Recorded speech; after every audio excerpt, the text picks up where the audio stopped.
Make a copy of background layer. Go to Filter and then convert to Smart Filters. Double-click on the thumbnail of layer.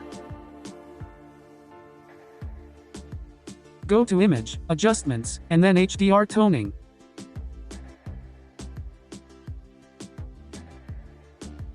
Click on the preset drop-down menu, and for this example I choose Photorealistic High Contrast.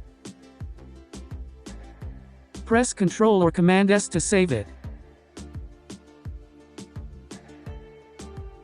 Hold the Alt or Option, and click on the Mask button to create a black mask.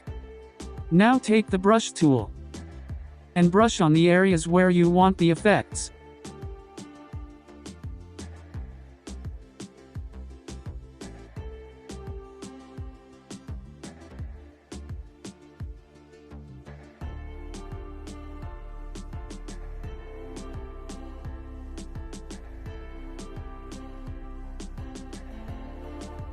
You can increase or decrease the opacity.